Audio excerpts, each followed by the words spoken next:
Hi ವೀಕ್ಷಕರೇ, ನೋಡಿ, ಸರ್ಕಾರದಿಂದ ಪ್ರತಿಯೊಂದು ಗೃಹಲಕ್ಷ್ಮಿ ಯೋಜನೆಯ ಪ್ರತಿ ಫಲಾನುಭವಿಗಳಿಗೆ 2 ತಿಂಗಳ 4,000 ಹಣನ ಜಮಾ ಮಾಡ್ತಾ ಇದ್ದಾರೆ ಮತ್ತು ರೇಷನ್ ಕಾರ್ಡ್ದಾರರಿಗೂ ಕೂಡ 3 ಭರ್ಜರಿ ಗುಡ್ಡಿಸ್ನ ಕೊಟ್ಟಿದೆ.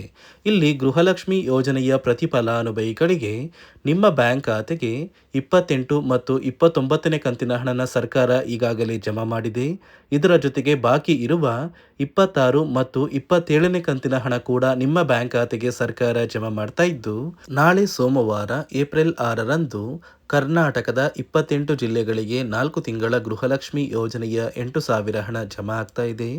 ನೀವು ಈ 8,000 ಹಣ ಪಡಿಬೇಕು ಅಂದರೆ ಸರ್ಕಾರ ಕೆಲವು ನಿಯಮಗಳನ್ನ ಜಾರಿಗೆ ತಂದಿದೆ ಮತ್ತು ಗೃಹಲಕ್ಷ್ಮಿ ಯೋಜನೆಗೆ ಮರು ಅರ್ಜಿನ ಹಾಕೋದು ಕಡ್ಡಾಯವಾಗಿದೆ.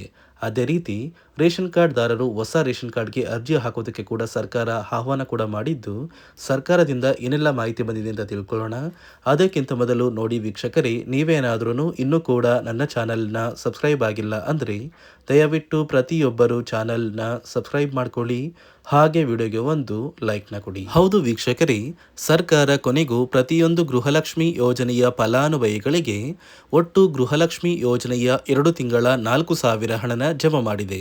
ಈ 2 ತಿಂಗಳ ಹಣದ ಜೊತೆಗೆ ಕಳೆದ 2 ತಿಂಗಳ ಬಾಕಿ ಇರುವ 26ನೇ ಕಂತು ಮತ್ತು 27ನೇ ಕಂತಿನ ಹಣನ ಕೂಡ ಏಪ್ರಿಲ್ 6 ಸೋಮವಾರದಿಂದ ನಿಮ್ಮ ಬ್ಯಾಂಕ್ ಖಾತೆಗೆ ಜಮಾ ಮಾಡ್ತಾ ಇದ್ದು, ಕರ್ನಾಟಕದ 28 ಜಿಲ್ಲೆಗಳಿಗೆ 2 ಹಂತಗಳಲ್ಲಿ ಈ ಗೃಹಲಕ್ಷ್ಮಿ ಯೋಜನೆಯ 4 ತಿಂಗಳ 8,000 ಹಣ ಬರ್ತಾ ಇದೆ. ಮೊದಲ ಹಂತದಲ್ಲಿ ಯಾವ ಜಿಲ್ಲೆಗಳಿಗೆ ಹಣ ಬರ್ತಾ ಇದೆ ಅಂದರೆ ಬಾಗಲಕೋಟೆ, ಬೆಳಗಾವಿ, ವಿಜಯಪುರ, ಧಾರವಾಡ, ಗದಗ, ಹಾವೇರಿ, ಉತ್ತರ ಕನ್ನಡ, ಚಾಮರಾಜನಗರ, ಚಿಕ್ಕಮಗಳೂರು, ದಕ್ಷಿಣ ಕನ್ನಡ, ಹಾಸನ, ಕೊಡಗು, ಮಂಡ್ಯ, ಮೈಸೂರು ಮತ್ತು ಉಡುಪಿ ಈ ಜಿಲ್ಲೆಗಳಿಗೆ ಮೊದಲ ಹಂತದಲ್ಲಿ ಹಣ ಬಂದರೆ, ಎರಡನೆಯ ಹಂತದಲ್ಲಿ ಬೆಂಗಳೂರು ನಗರ, ಬೆಂಗಳೂರು ಗ್ರಾಮಾಂತರ, ರಾಮನಗರ, ಚಿಕ್ಕಬಳ್ಳಾಪುರ, ಚಿತ್ರದುರ್ಗ, ದಾವಣಗೆರೆ, ಕೋಲಾರ, ಶಿವಮೊಗ್ಗ, ತುಮಕೂರು, ಬಳ್ಳಾರಿ, ಬೀದರ್, ಕಲಬುರಗಿ, ಕೊಪ್ಪಳ, ರಾಯಚೂರು, ಯಾದಗಿರಿ ಮತ್ತು ವಿಜಯನಗರ ಈ ಜಿಲ್ಲೆಗಳಿಗೆ ಸರ್ಕಾರ ಎರಡನೆಯ ಹಂತದಲ್ಲಿ ಹಣನ ಜಮಾ ಮಾಡ್ತಾ ಇದ್ದು, ಒಟ್ಟು ಪ್ರತಿಯೊಂದು ಫಲಾನುಭವಿಗಳಿಗೆ 4 ತಿಂಗಳ ಗೃಹಲಕ್ಷ್ಮಿ ಯೋಜನೆಯ 8,000 ಹಣ ಬರ್ತಾ ಇದೆ. ಆದರೆ ಸುಮಾರು 2 ಲಕ್ಷಕ್ಕಿಂತ ಅಧಿಕ ಮಹಿಳೆಯರಿಗೆ ಇನ್ನು ಮುಂದೆ ಗೃಹಲಕ್ಷ್ಮಿ ಹಣನ ಸರ್ಕಾರ ಕ್ಯಾನ್ಸಲ್ ಮಾಡಿದೆ. ಯಾಕಂದರೆ ಸಾಕಷ್ಟು ಮಹಿಳೆಯರಿಗೆ ಪ್ರತಿ ತಿಂಗಳು ಹಣ ಬರ್ತಾ ಇದೆ. ಆದರೆ ಹಣ ಪಡಿತಾ ಇರುವಂತಹ ಫಲಾನುಭವಿಗಳು ಮರಣ ಹೊಂದಿದ್ದಾರೆ. ಮರಣ ಹೊಂದಿರುವ ಫಲಾನುಭವಿಗಳಿಗೂ ಕೂಡ ಇಲ್ಲಿಯವರೆಗೂ ಹಣ ಬರ್ತಾ ಇದ್ದು, ಸುಮಾರು 2,75,000ಕ್ಕಿಂತ ಅಧಿಕ ಮಹಿಳೆಯರ ಹೆಸರನ್ನ ಗೃಹಲಕ್ಷ್ಮಿ ಯೋಜನೆಯಿಂದ ಸರ್ಕಾರ ಕ್ಯಾನ್ಸಲ್ ಮಾಡಬೇಕಾಗಿದೆ. ಇದೇ ಕಾರಣಕ್ಕೆ ಈ ಏಪ್ರಿಲ್ ತಿಂಗಳಲ್ಲಿ ಸರ್ಕಾರದಿಂದ ನೇಮಕಗೊಂಡ ಅಧಿಕಾರಿಗಳು ನಿಮ್ಮ ಒಂದು ಗ್ರಾಮಕ್ಕೆ ಬಂದು, ನಿಮ್ಮ ಮನೆಗೆ ಬಂದು ಪ್ರತಿಯೊಂದು ಗೃಹಲಕ್ಷ್ಮಿ ಯೋಜನೆಯ ಫಲಾನುಭವಿಗಳ ದಾಖಲಾತಿಗಳನ್ನ ಎಂಟ್ರಿ ಮಾಡ್ಕೊಂಡು ಹೋಗ್ತಾರೆ. ಈಗ ದಾಖಲಾತಿಗಳೆಲ್ಲ ಎಂಟ್ರಿ ಆದ ಮೇಲೆ ಯಾವ ಫಲಾನುಭವಿಗಳು ಮರಣ ಹೊಂದಿರ್ತಾರೆ ಅಂತಹ ಮಹಿಳೆಯರ ಒಂದು ಹೆಸರನ್ನ ಗೃಹಲಕ್ಷ್ಮಿ ಯೋಜನೆಯಿಂದ ಕ್ಯಾನ್ಸಲ್ ಮಾಡ್ತಾರೆ. ಇನ್ನು ಮುಂದೆ ನೀವು ಪ್ರತಿ ವರ್ಷವೂ ಕೂಡ ಗೃಹಲಕ್ಷ್ಮಿ ಯೋಜನೆಗೆ ಮರು ಅರ್ಜಿ ಹಾಕಬೇಕಾಗುತ್ತೆ. ಮರು ಅರ್ಜಿ ಹಾಕಿದರೆ ಮಾತ್ರ ನಿಮ್ಮ ಬ್ಯಾಂಕ್ ಖಾತೆಗೆ ಗೃಹಲಕ್ಷ್ಮಿ ಹಣ ಬರೋದು.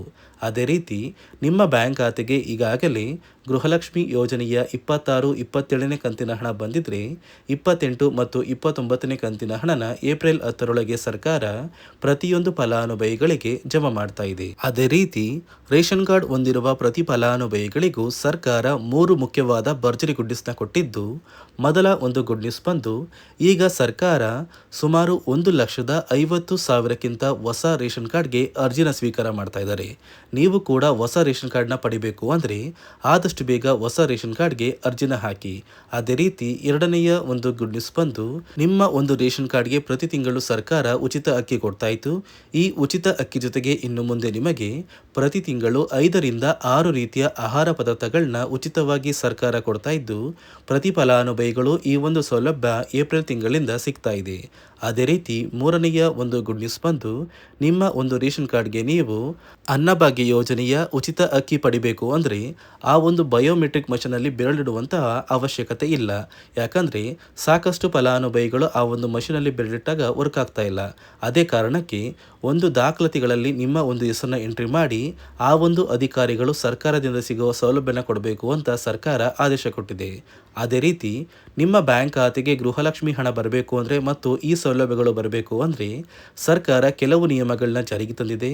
ಮತ್ತು ನೋಡಿ ಸ್ನೇಹಿತರೆ, ಈ ಬಾರಿ ಸುಮಾರು 1,00,000ಕ್ಕಿಂತ ಅಧಿಕ ಫಲಾನುಭವಿಗಳ ಬ್ಯಾಂಕ್ ಖಾತೆಗೆ ಸರ್ಕಾರ ಗೃಹಲಕ್ಷ್ಮಿ ಯೋಜನೆಯ ಹಣನ ಜಮಾ ಮಾಡ್ತಾ ಇಲ್ಲ. ಕಾರಣ ಏನು ಅಂದರೆ, ನಿಮ್ಮ ಬ್ಯಾಂಕ್ ಖಾತೆಗೆ ಡೆಬಿಟ್ ಮೂಲಕ ಹಣ ಜಮಾ ಮಾಡುವಂತಹ ಸಂದರ್ಭದಲ್ಲಿ ಸರ್ಕಾರ ಸಾಕಷ್ಟು ಫಲಾನುಭವಿಗಳ ಒಂದು ಬ್ಯಾಂಕ್ ಖಾತೆಗೆ ಹಣ ಜಮಾ ಮಾಡೋದನ್ನು ಕ್ಯಾನ್ಸಲ್ ಮಾಡಿದೆ. ಯಾಕಂದರೆ ಇತ್ತೀಚೆಗೆ ಹಣಕಾಸು ಇಲಾಖೆ ಜಾರಿಗೆ ತಂದಿರುವ 5 ನಿಯಮಗಳ ಆಧಾರದ ಮೇಲೆ ಪ್ರತಿಯೊಂದು ಫಲಾನುಭವಿಗಳಿಗೆ ಸರ್ಕಾರ ಈ ಒಂದು ಹಣನ ಜಮಾ ಮಾಡ್ತಾ ಇದ್ದು, ಯಾರೆಲ್ಲ ಫಲಾನುಭವಿಗಳು ಈ ನಿಯಮಗಳನ್ನ ಪಾಲಿಸಿಲ್ಲ ನಿಮ್ಮ ಬ್ಯಾಂಕ್ ಖಾತೆಗೂ ಕೂಡ ಹಣ ಜಮಾ ಆಗೋದಿಲ್ಲ. ಹಾಗಾದರೆ ಬನ್ನಿ ಸ್ನೇಹಿತರೆ, ಸರ್ಕಾರ ಜಾರಿಗೆ ತಂದಿರುವ ಆ 5 ಹೊಸ ನಿಯಮಗಳು ಏನು ಅಂತ ನಾನು ನಿಮಗೆ ತಿಳಿಸ್ಕೊಡ್ತಾ ಇದ್ದೀನಿ. ನೋಡಿ ಸ್ನೇಹಿತರೆ, ಮೊದಲನೆಯ ಒಂದು ನಿಯಮ ಬಂದು, ಸಾಕಷ್ಟು ಫಲಾನುಭವಿಗಳು ಹೊಂದಿರುವಂತಹ ಒಂದು ರೇಷನ್ ಕಾರ್ಡ್ ಏನಿದೆ, ಆ ಒಂದು ರೇಷನ್ ಕಾರ್ಡ್ನ ಮನೆಯ ಸದಸ್ಯರ ಪ್ರತಿಯೊಬ್ಬರ ಒಂದು ಆಧಾರ್ ಕಾರ್ಡ್ನ ನಿಮ್ಮ ರೇಷನ್ ಕಾರ್ಡ್ಗೆ ಕಡ್ಡಾಯವಾಗಿ ಲಿಂಕ್ ಮಾಡಿಸ್ಬೇಕು.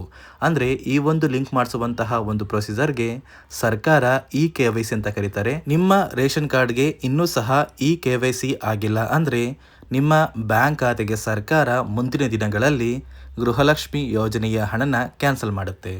ಅದೇ ರೀತಿ ಎರಡನೆಯ ಒಂದು ನಿಯಮ ಬಂದು, ಸಾಕಷ್ಟು ಫಲಾನುಭವಿಗಳು ಕಳೆದ 3 ತಿಂಗಳಿಂದ ಸರ್ಕಾರದಿಂದ ಬರ್ತಾ ಇರುವಂತಹ ಒಂದು ರೇಷನ್ ಏನಿದೆ, ಅಂದರೆ ಉಚಿತ ಅಕ್ಕಿ ಏನಿದೆ, ಈ ಒಂದು ರೇಷನ್ನ ಪಡ್ಕೋತಾ ಇಲ್ಲ. ಒಂದು ವೇಳೆ ಕಳೆದ 3 ತಿಂಗಳಿಂದ ನೀವು ರೇಷನ್ನ ಪಡ್ಕೊಂಡಿಲ್ಲ ಅಂದರೆ ಸರ್ಕಾರ ನಿಮ್ಮ ಬಳಿ ಇರುವಂತಹ ಒಂದು ರೇಷನ್ ಕಾರ್ಡ್ನ ಕ್ಯಾನ್ಸಲ್ ಮಾಡುತ್ತೆ.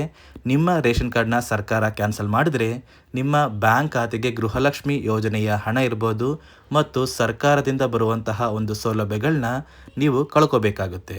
ಅದೇ ರೀತಿ ಮೂರನೆಯ ಒಂದು ನಿಯಮ ಬಂದು, ನೋಡಿ ಸ್ನೇಹಿತರೆ, ನಿಮ್ಮ ಬಳಿ ಇರುವಂತಹ ಒಂದು ಆಧಾರ್ ಕಾರ್ಡ್ ಏನಿದೆ, ಆ ಒಂದು ಆಧಾರ್ ಕಾರ್ಡ್ನ ಕಳೆದ 15 ವರ್ಷಗಳಲ್ಲಿ ನೀವು ಯಾವುದೇ ರೀತಿಯ ಒಂದು ತಿದ್ದುಪಡಿನ ಮಾಡಿಸಿಲ್ಲ ಅಂದರೆ ನಿಮ್ಮ ಬ್ಯಾಂಕ್ ಖಾತೆಗೆ ಸರ್ಕಾರ ಗೃಹಲಕ್ಷ್ಮಿ ಯೋಜನೆಯ ಹಣನ ಕ್ಯಾನ್ಸಲ್ ಮಾಡುತ್ತೆ. ಯಾಕಂದರೆ ಸರ್ಕಾರದಿಂದ ಬಂದಿರುವಂತಹ ಒಂದು ಆದೇಶದ ಪ್ರಕಾರ ಪ್ರತಿಯೊಂದು ಫಲಾನುಭವಿಗಳು ಕಳೆದ 15 ವರ್ಷಗಳಲ್ಲಿ ಯಾವುದೇ ರೀತಿಯ ಒಂದು ತಿದ್ದುಪಡಿನ ನಿಮ್ಮ ಆಧಾರ್ ಕಾರ್ಡ್ಗೆ ನೀವು ಮಾಡಿಸಿಲ್ಲ ಅಂದರೆ ಕಡ್ಡಾಯವಾಗಿ ಆದಷ್ಟು ಬೇಗ ನಿಮ್ಮ ಆಧಾರ್ ಕಾರ್ಡ್ಗೆ ತಿದ್ದುಪಡಿನ ಮಾಡಿಸಿ. ಅದೇ ರೀತಿ ನಾಲ್ಕನೆಯ ಒಂದು ನಿಯಮ ಬಂದು, ನಿಮ್ಮ ಕುಟುಂಬದ ಒಂದು ವಾರ್ಷಿಕ ಆದಾಯ 7 ಲಕ್ಷಕ್ಕಿಂತ ಕಡಿಮೆ ಇರಬೇಕು. ಒಂದು ವೇಳೆ ನಿಮ್ಮ ಕುಟುಂಬದ ವಾರ್ಷಿಕ ಆದಾಯ 7 ಲಕ್ಷಕ್ಕಿಂತ ಜಾಸ್ತಿ ಇದ್ದರೆ ನಿಮ್ಮ ಬ್ಯಾಂಕ್ ಖಾತೆಗೆ ಸರ್ಕಾರ ಗೃಹಲಕ್ಷ್ಮಿ ಯೋಜನೆಯ ಹಣನ ಕ್ಯಾನ್ಸಲ್ ಮಾಡುತ್ತೆ. ಅದೇ ರೀತಿ 5ನೆಯ ಒಂದು ನಿಯಮ ಬಂದು, ನಿಮ್ಮ ಕುಟುಂಬದ ಸದಸ್ಯರು ಅಥವಾ ಗೃಹಲಕ್ಷ್ಮಿ ಯೋಜನೆಯ ಫಲಾನುಭವಿಗಳು ಯಾರು ಕೂಡ ಸರ್ಕಾರಿ ನೌಕರರಾಗಿ ಕಾರ್ಯನಿರ್ವಹಿಸ್ತಾ ಇರಬಾರ್ದು. ಒಂದು ವೇಳೆ ನಿಮ್ಮ ಕುಟುಂಬದಲ್ಲಿ ಯಾರೇ ಆಗಿದ್ರೂ ಸರ್ಕಾರಿ ನೌಕರರಾಗಿ ಕಾರ್ಯನಿರ್ವಹಿಸ್ತಾ ಇದ್ದರೆ ನಿಮ್ಮ ಬ್ಯಾಂಕ್ ಖಾತೆಗೆ ಗೃಹಲಕ್ಷ್ಮಿ ಯೋಜನೆಯ ಹಣ ಕ್ಯಾನ್ಸಲ್ ಆಗುತ್ತೆ. ಈ 5 ನಿಯಮಗಳ ಆಧಾರದ ಮೇಲೆ ಪ್ರತಿಯೊಂದು ಫಲಾನುಭವಿಗಳಿಗೆ ಸರ್ಕಾರ ಹಣ ಜಮಾ ಮಾಡ್ತಾ ಇದೆ.